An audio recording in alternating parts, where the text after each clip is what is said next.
Assalamualaikum everyone. I am your friend Bro.JoArs Alferez. So I'd like to share with you these 9 tips for presenting your paper at the academic conference.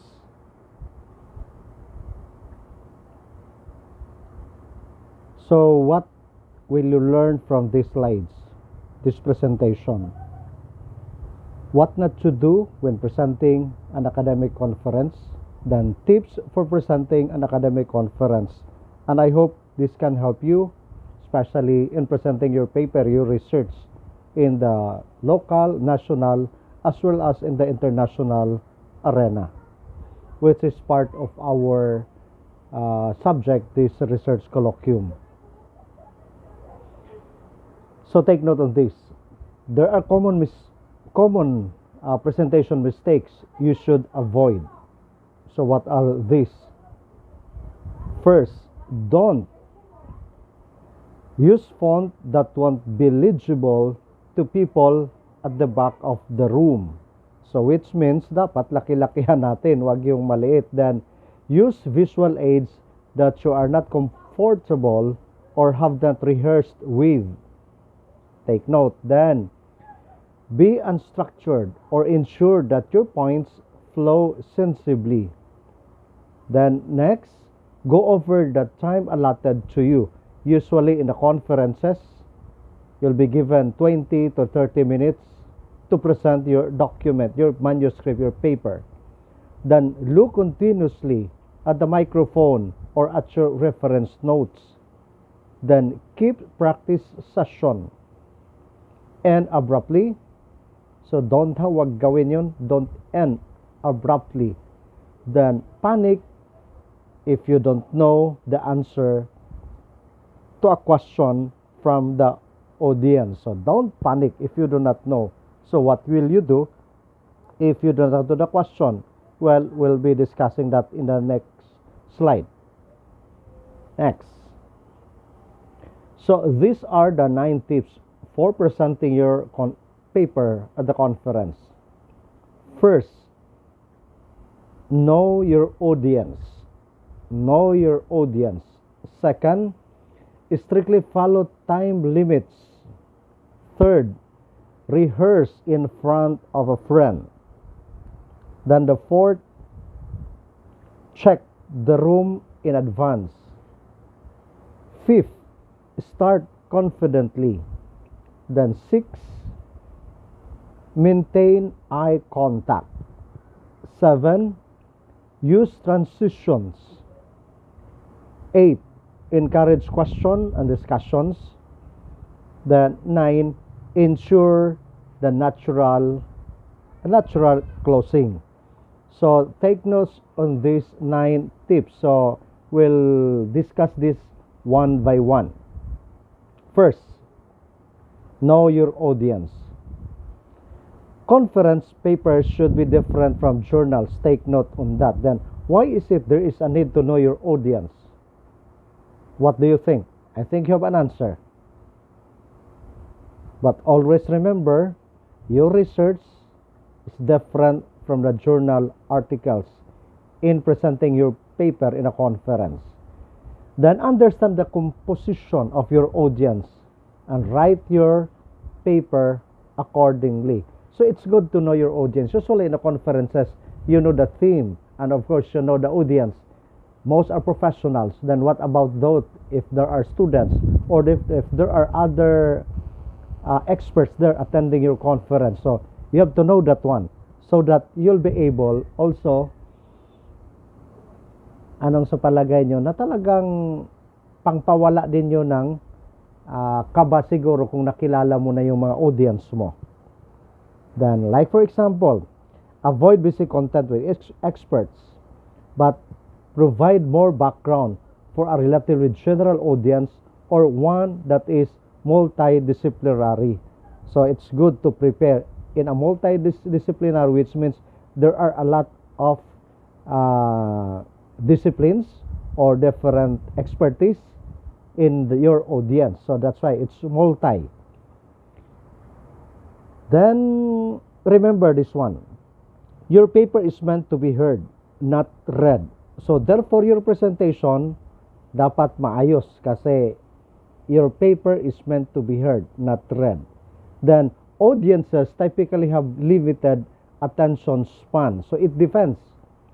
Usually, if they're professionals, kahit ng iba, especially now, when I presented my paper few days ago, what happened, halos iba sa kanila, hindi makinig sa'yo kasi nakatutok sa cellphone. But as speaker, if you know how to get their attention, well and good. So there's a challenge siguro sa mga speaker. So what should you do? Keep your content simple and straightforward. Take note. Keep your content simple and straightforward. Of course, you have to master your research. Next, explain any technical terms and jargon terms so that maintindihan nila. Like for us in peace and development, may iba tayong mga technical terms na siguro hindi maintindihan ng iba. Like for example, is there such thing as negative peace? Is there such thing as positive peace? Only the peace educators and peace advocate knows those terms, but that's more on technical, maybe a jargon. But for some, meron palang ganon, negative peace. How come that peace is negative? Okay, you have to explain that one. Next, use quotations and examples sparingly. So, use quotations para mas maintindihan talaga. Then, provide a quick recap of points whenever needed while you are talking. So, do not forget. So, like, first, di ba, I mentioned, then second, and the third. So, it's a sort of recap. Then, structure your paper well with a clear introduction, body, and conclusion. So this is one good thing in a research conference. So structure your paper well with a clear introduction, body, as well as the conclusion. Then, use clear and simple language. Kasi yung iba, siguro magpasikat, mga highfalutin words are using the highfalutin words, but naintindihan kayo ng mga audience. Although multidisciplinary yung audience, but it would be good to use clear and simple language. Second tip, strictly follow the time limit. So usually in a research conference, you'll be given 20 to 30 minutes. So limit on that given time. Then what you should do, always find out beforehand how much time has been allotted to you and then prepare your material accordingly. So we have to do that. If you are given 20 minutes, then make sure that the one that you prepared, especially the slides, it will last 20 minutes or to 30 minutes. So once again, strictly follow the time limit. Then, always be prepared to improvise in case of last minute changes in session timings. So, ready ka lang. Ay sir, kapos tayo sa oras ngayon, you'll be given 10 or 15 minutes instead of 30 or 20 to 30. So, always prepared to improvise in case of the last minute changes. May mga ganon. Like last week in my presentation in the Mindanao Peace Education Conference, I was informed only on the spot, but I am prepared. So, yun yung pinakapunto. Dala-dala ko yung USP ko, dala ko yung presentation ko. So, well and good. Kasi yun yung dapat. Be prepared to improvise in case of mga last-minute changes.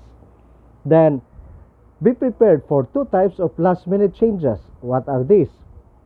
If you have been allotted 20 minutes, be ready in a short outline just in case the speaker before you has gone over his or her time limit and you should only get 10 minutes to present.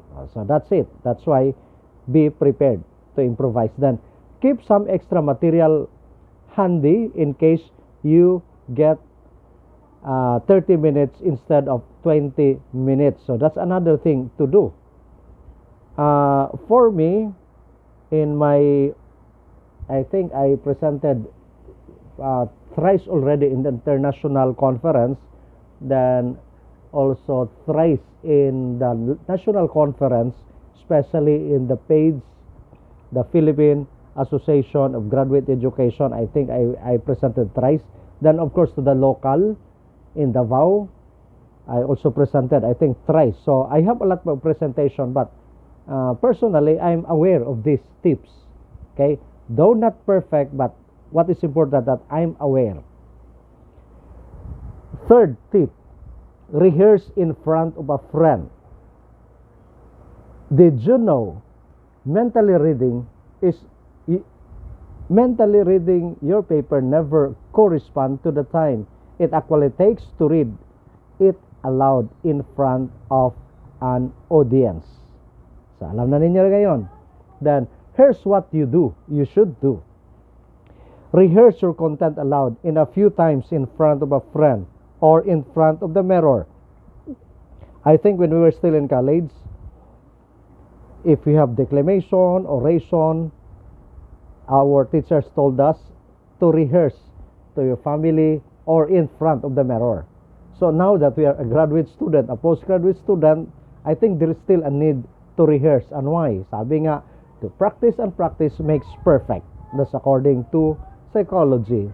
Then, record a video or your practice session to view later in order to understand where you need to improve.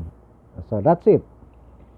As I told you, I have a lot already. I attended a lot of presentation, research presentation, but masasabi ko, there is still a need to improve, a lot to improve in my presentation.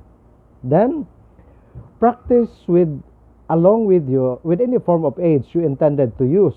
The slides, the video clips, especially in your presentation, we have video clips. Sa akin, may talent tayo mag-magic. Yun yung ginagawa ko. Pangpagising sa audience, at the same time, the message is there kasi may story. So, that's part. Okay? Then, don't rehearse too much just before the actual session or your voice might sound dull and tired. So, baka sobra-sobra din, magka-problema ka din o mawalan ka ng boses.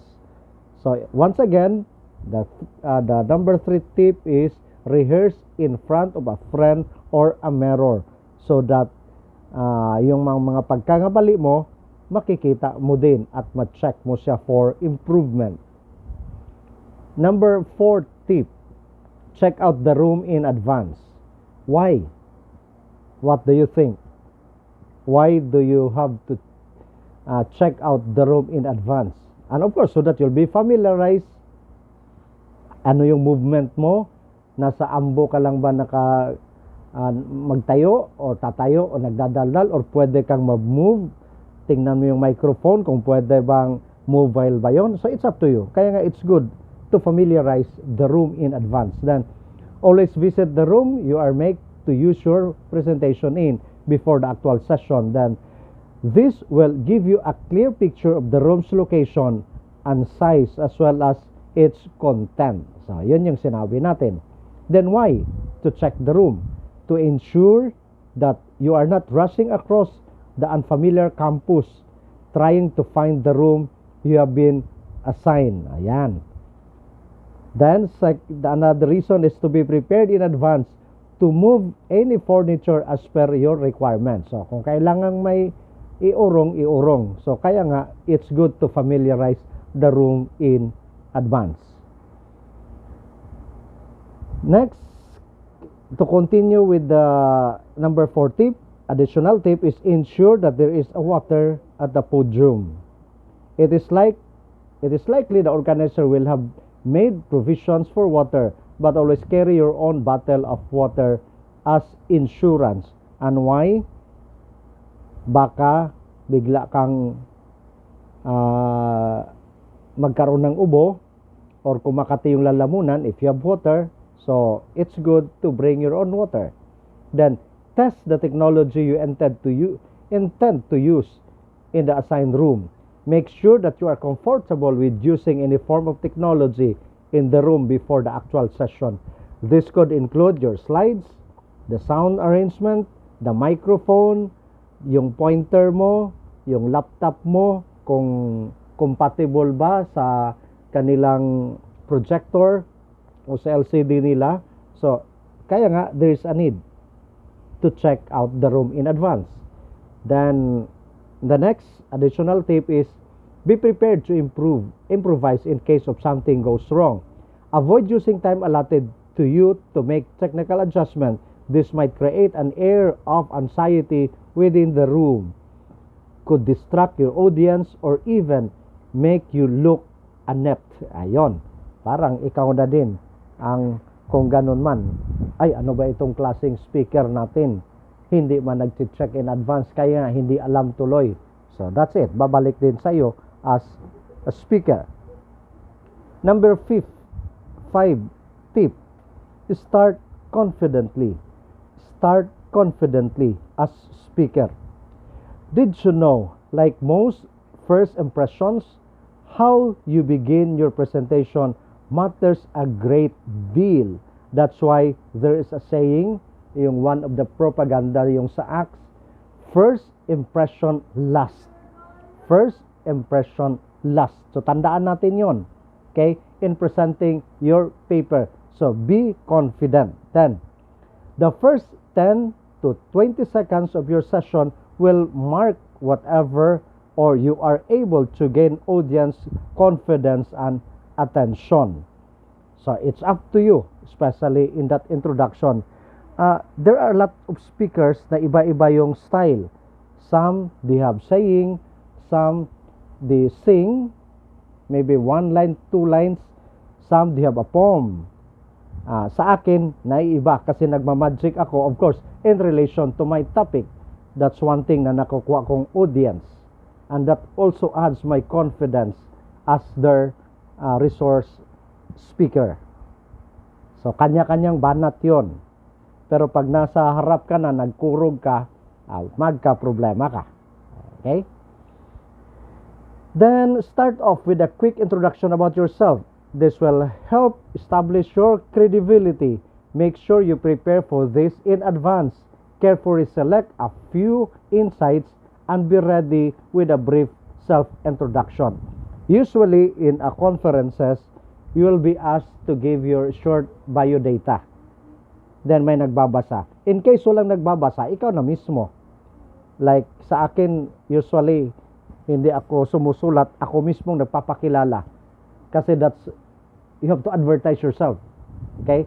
So, yun yung ginagawa ko. Then, of course, with all the matching parang energizer, that's the way na nagpakilala ako. But not all speakers na may ganun na style.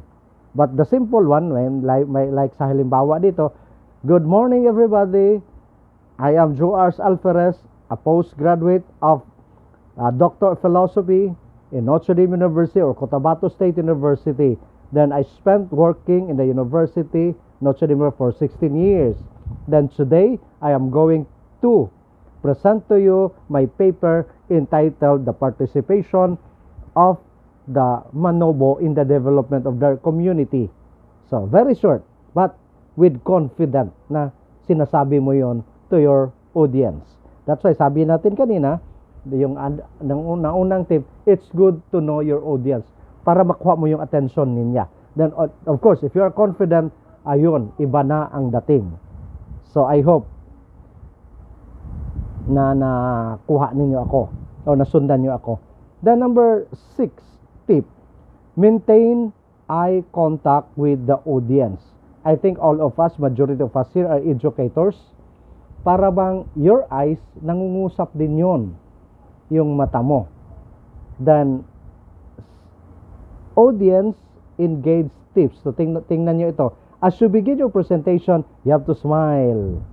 Okay? This is a tip. Smile. Sabi nga ni Mother Teresa, peace begins with a smile. So, you smile. Then, take a deep breath and be calm. And this will help you relax and dissolve any awkwardness between you and the audience. Kaya nga kung tayo face-to-face pa tayo ngayon, you are all professionals, you are all taking up Doctor of Philosophy, then lahat kayo mga big time. Kaya nga yung una-una, medyo nahiya ako sa inyo. Some of you are like, masasabi natin, the honorable, the Board of Regents. Then some of you are officers, PNP officers. Kaya nga, una-una talagang nahihiya ako as your teacher. May general, may mga colonel, sergeant. So, what I did, so yan, just the eye contact. I think the police officers can attest to that, na magturo ako, ang eye contact nandoon. Nagdadaldal ako. Kaya nga tayo yung the group of Ustad Saudi, hopefully magkaroon din tayo ng face-to-face like what I did in the police officers. I-schedule lang talaga natin yon. And of course, at the end of the summer, sana lahat tayo mag-meet face-to-face. Of course, sharing your research, that colloquium. Siguro pipili lang tayo. Okay? So take note, the eye contact. Then, be aware of your posture. Always stand straight and hold your head up. This will only help you make eye contact with the audience but also make you more audible. Okay? Talagang matikas, maayos yung tindig. Kailangan din yon. Okay? Then talk to your audience. Talk to your audience. Kaya nga, naka-quotation yung to. Because as speaker, your audience is sila yung mahalaga. Okay? Then, avoid continuously reading with a desk or constantly looking into your reference material slides. Be clear, loud, and energetic when you address the audience. So, wag yung ang bagal-bagal magsalita, yung loud, clear. You have to speak with gusto. Okay? Talk to your audience, to your audience. So, ulitin natin ito kasi ito yung maraming nagkakamali. Like in your report, matagal nang binigay yung mga report. Then, ang iba, excuse me for some, nabasahin lang, binabasa lang, after tula. So, kung ikaw yung audience, this is an international presentation, hala, dapat master na yan niya. Kahit na hindi tingnan yan, hindi niya basahin, alam niya yun. Diba? That will be the reaction of the audience. Okay? Nakuha niyo yung punto dito? So, I hope nakuha natin. Then, the audience engagement tips, another one is use timely the poses of your advantage. May mga poses din yan. Then, use this to give your audience time to process and react what you are saying or to give yourself a break to catch your breath. Okay? Kasi yung iba, go na lang go, pero mag-pause ka din. Okay? Para makapahinga ka, at the same time, yung nakikinig sa'yo, they will be able to process kung ano yung may nakukuha ba siya or they can react. Then another thing, shift your gaze around the room from time to time. And this will help to keep your audience attention and convey to them that you are confident about what you are saying. So, mas maganda dito na hindi ka lang siguro static. Tingin-tingin ka, maglalakad ka. Kaya nga, yung the previous tip na dapat familiarize the room in advance. Kasi nakakutulong yan in maintaining, especially the eye contact of your audience. Then, maintain a steady speech pace. Okay? Try not to be too fast. Be mindful of the possibility that some people in the audience may not have English as their native language. Yes, that's true.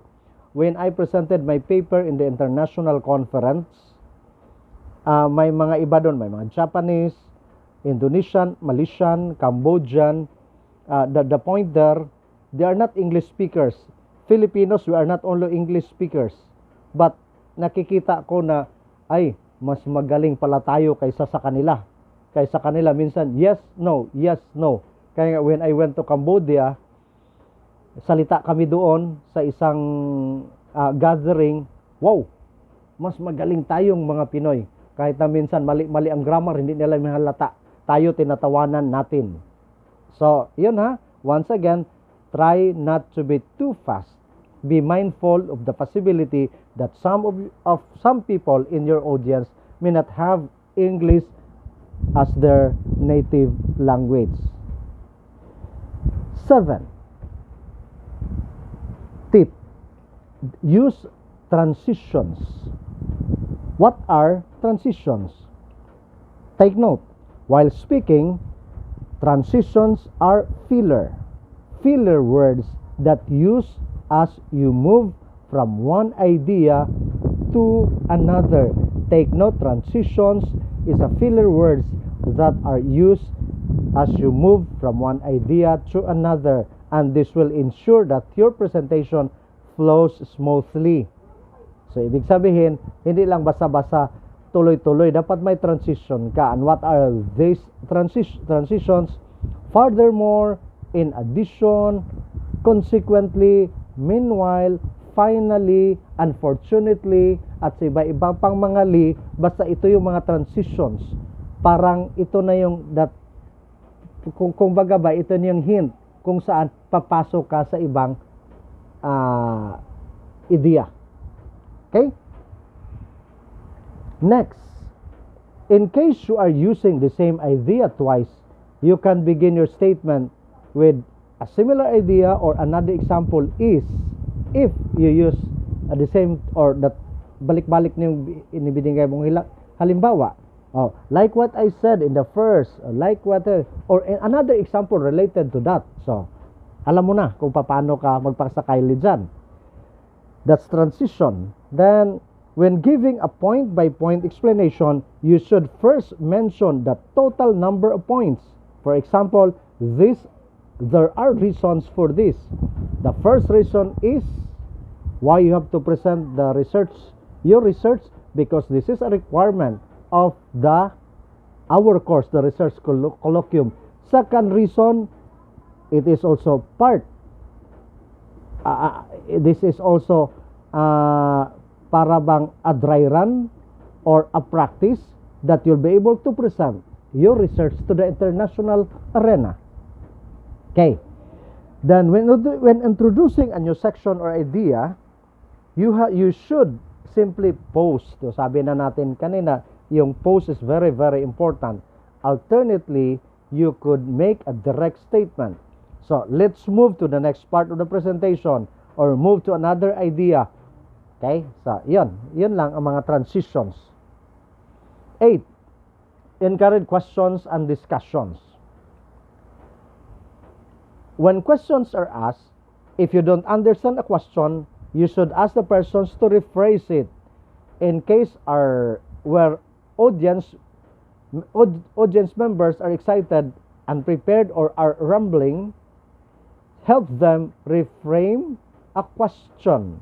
So may mga ganon, nagtatanong, medyo natatakot, kinakabahan, then pag ikaw very alert ka, very confident ka, you can help those individual asking question. But suppose, if you'll not be able to answer the question na maayos sa mga pagtanong, what will you do?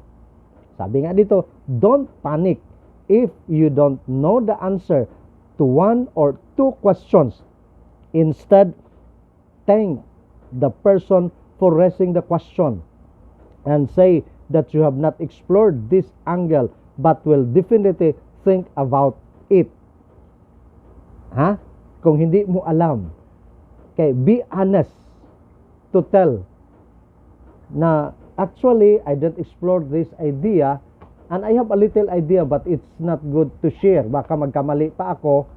So, if we have time, both of us yung nagtatanong, we can do more research about your opinion.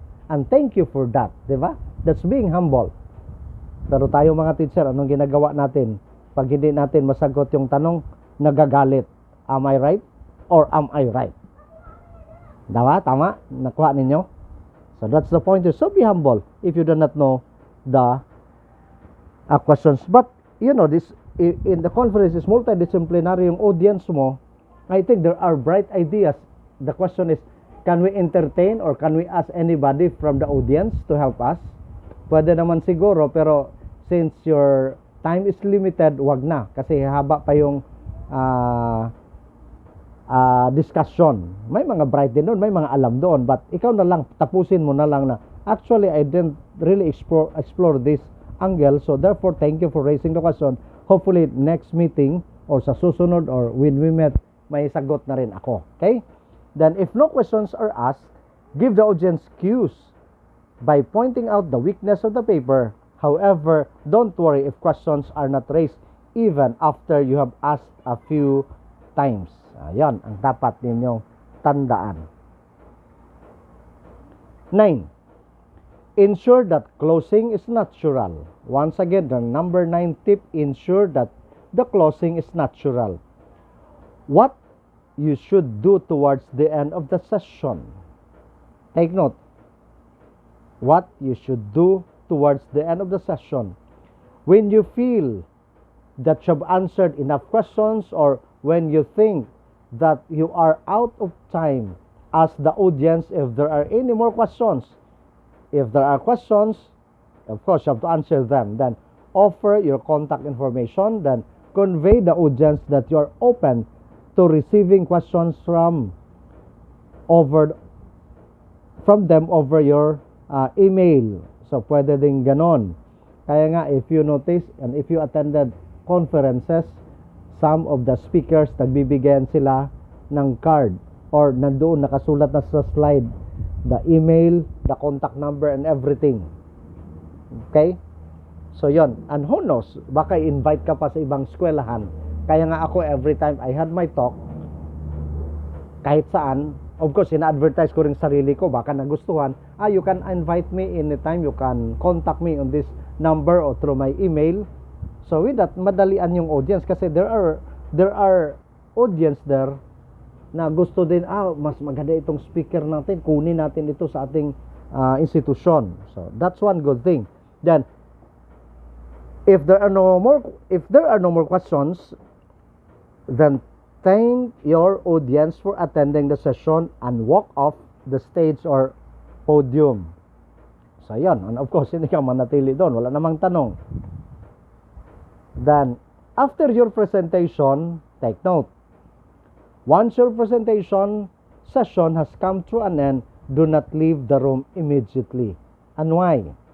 Minsan may picture-picture pa yan, may konting istorya-istorya pa yan, tikal-tikal pa yan. So, may sasalubong sa'yo, the organizer, and the rest. Okay? Then, take time to interact further with people who could still have questions. So, yan.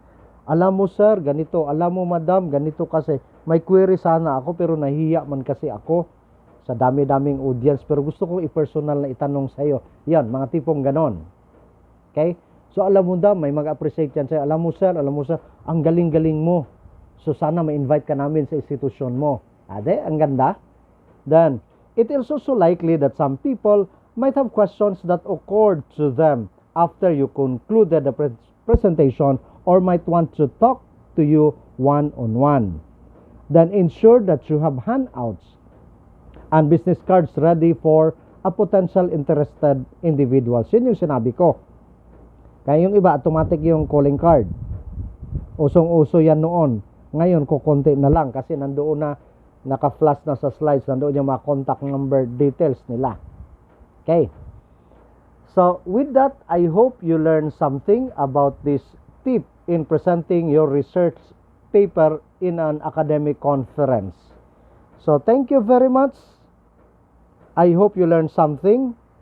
God bless everyone. This is your friend, Bro.JoArs Alferez. And by the way, part of the advertisement, I hope ready na kayo sa inyong paper or the master's thesis. You can send me. Nasa ating inaano ko na yung yung aking email ad nasa group chat natin para ma-edit ko siya, then ma-send ko doon sa paper sa publisher.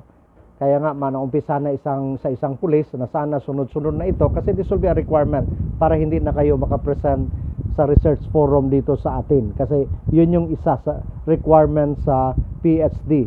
That's a CHED mandate that all should have the publication or a research presentation. Pero yung research presentation natin, tayo-tayo lang local between sa mga police officers at sa inyo. na hindi mga police officers. Kaya nga, hinati ko kayo as isang klase lamang sana. Kasi our police officers, may special kasi sila, case sila with the MOA na ako yung pumupunta. From time to time, may nag-face to face kami or yun, kagaya din ganito, nagsisend din ako ng recorded lecture. So lastly, if you want to subscribe my YouTube channel, you can do so para dagdag na subscriber. So maraming salamat. God bless everyone. Dalaygon ang Diyos. This is Bro.JoArs Alferez, the member of the Ordo Carmelatorum Discalciatorum Seculares. Mabuhay tayong lahat.